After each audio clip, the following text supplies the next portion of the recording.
So the number one tip to keep sales teams motivated is to actually uncover what intrinsically motivates each salesperson. And that's one of the simplest things you can start doing is when you bring on a new hire, or even if they've been with you for a while, sitting them down, doing a deep dive, uncover what intrinsically drives them. And then also on top of that, what are their extrinsic motivators? So for instance, the mistakes some leaders make is they say, all right, let me lead you towards quota, let me motivate you towards quota. Very rarely is that going to mean really anything to them. But let's just say, for example, if they have a personal goal income to make, let's call it $250,000, and that $250,000 means they get to send their kids to private school, which is really important, but more importantly, it means that it's an opportunity to give them a better life that they never had before. Now you have something deeper to actually lead them towards. So when you lead them towards what's actually most important for them personally, you can get better performance across the board. So I would say the most common mistakes almost always tie to how discovery calls are actually ran. And that's doing a deep dive, uncovering the needs of a prospect. Because a lot of times when you miss things in the discovery process, it starts to impact you on the rest of the process, from how you demo, how you handle objections, to how you negotiate, everything. So the way you solve it is you follow a really simple framework. The framework I teach is called the Powerful Framework. So it's an acronym, so really simple. So if you can imagine in your discovery process, your phase, so this could be one call, two calls, or multiple calls, or through the whole process. In the discovery phase, you uncover these 8 things. It'll make your life so much easier. And I also imagine each of these 8 things, there's depth to it. So it's not just, oh, I got a check mark. It's how deep did you go? So for instance, the Powerful Framework is like this. P, pain, level 10 pain. How much pain are they in? Did you uncover that level of pain that makes them take action fast? O, opportunity costs. What's the opportunity cost or cost of an action they do not take action? W, what are the wants, needs, and desires? So what do they truly intrinsically want, extrinsically want, but also how's it aligned to the initiatives and goals of the actual company and all of the execs? All right, really important. E, executive level influence, understanding how they actually make decisions, their buying process, etc. R, resources. Do they have access to funds or capital? So it's different than budget, because budget can fool you. Because they see value in the solution, a true economic buyer can access more funds. So if they see value in the solution, can they access more funds if it costs more? Really important. F is fear of failure or doubt that what they're currently doing right now will solve the problem. So meaning, if they were to go a year and not change their situation and keep doing what they're currently doing, do they fear that things will fall apart and there'll be major issues? Really important. U, unequivocal trust. That's trust in you, the salesperson, in the solution, the leadership, the company, etc. Do they trust you? And then L, which is the little things. This is like the specifications that you need to know to even put together proposal, pricing, etc. These are things that are important to a certain extent, but usually to low-level buyers, right? So when you can get to level 10 on the whole powerful framework for every single buying influence, now that solves a majority of problems that'll happen on the back end that lead to stalls or lost deals.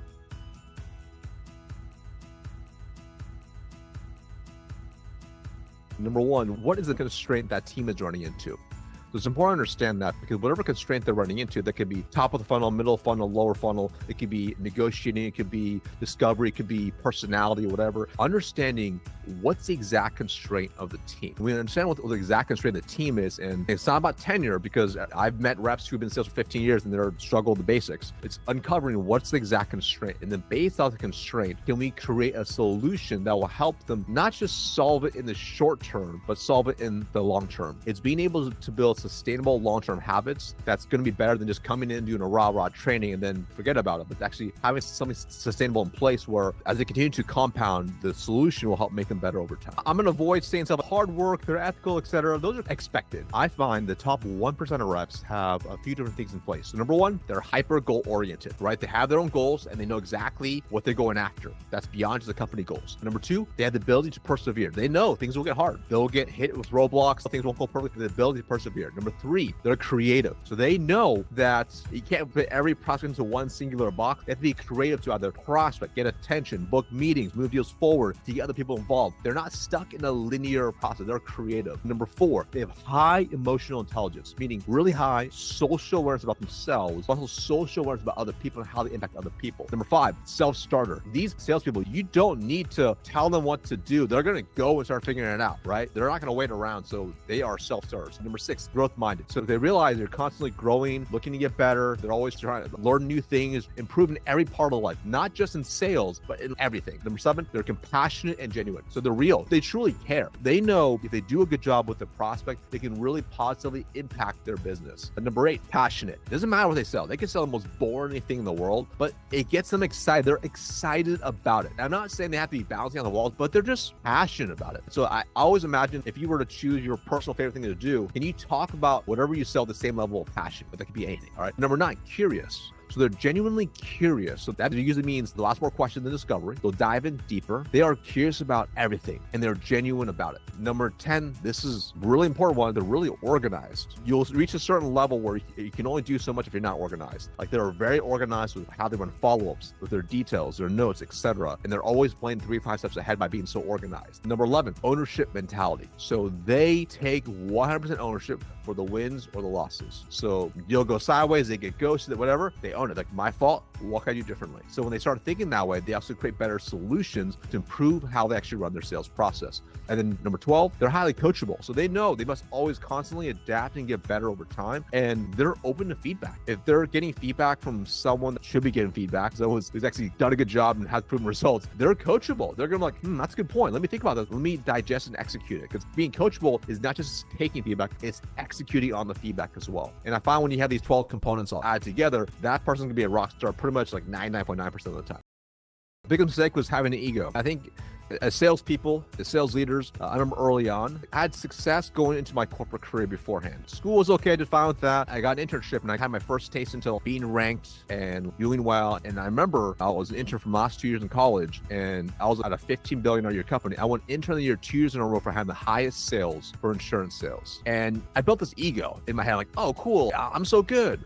And then I got into a real B2B sales role. And gradually, I remember having this level of confidence and attitude and ego, thinking like, I work hard, I'm smart enough.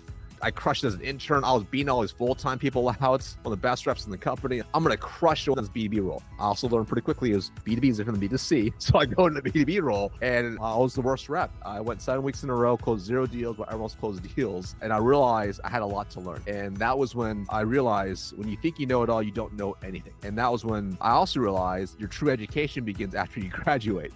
And that's when I started to really self-study, become better, and really learn to actually master the game and build from here. And it's even funny now because sometimes when someone says, hey, Marcus, you're a sales expert, sales influencer, I'm like, actually, I'm really not. I'm just a guy who's failed so much. And even to this day, I'll still pick up a sales book here and there. I'll still watch other YouTube videos on sales. And sometimes it's a refresher, but sometimes a new way of looking at things. And I always learn. That's why I think it's important to keep your skills sharp and just always stay coachable regardless of how long you've been in sales, how successful you are. If you can have that learner's mindset at all times, it will pay you dividends for the rest of your life. I used to have songs back in the day, and I thought that was useful. Like an amp up song. I did that because I was competitive growing up, and that was really useful, right? But you kind of get in the moment. As I've gotten older, I've learned it's really the habits that have helped me the most because you develop a rhythm. And there's rhythms to everything in life. So if you can develop the right operating system rhythm, that's really important. So for me to really set me up for the day, I have a rhythm I follow. I have habits that I follow.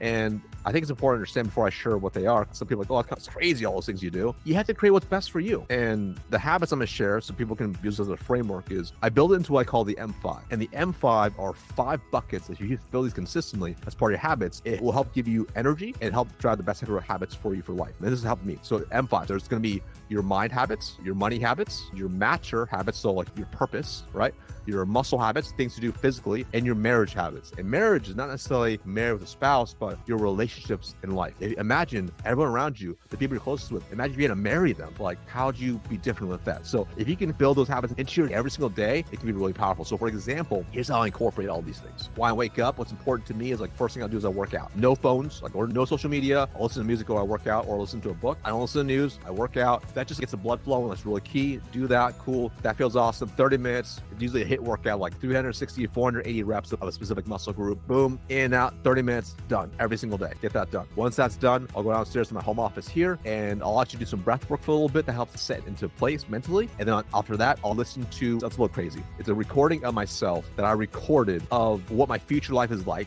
assuming I hit every single goal. Like I literally visualize, so it's a written narrative that I've narrated to myself Like I wake up 6 a.m. I feel empowered, high energy, etc. Blah, blah, blah. I go in detail of exactly how my day, how I'm experiencing my day in the exact dream format, in dream state. Narrate it out. I listen to it and I visualize it first thing in the morning. So I'm one of those weirdos. Then I go and I write my goals out, my month goals, and then my annual goals as well. Handwrite it out. And then from there, I think that's it. Then I start work. That takes me an hour and a half to get into the state. But once I do those things, even if I woke up feeling terrible, I just feel better because it's a habit. I've trained my mind to trigger myself to get into state when I do that. And the rest of the day is pre-planned in advance. So I'm able to just execute and show up and just do what's on my calendar based on what I planned beforehand. But those habits have served me for a long time. And not everyone needs that exact same thing. But I think if everyone had their own version of what's in their M5, and then they could implement it consistently, start small and build it up, you'll have more control in your day and how you feel at the end of the day.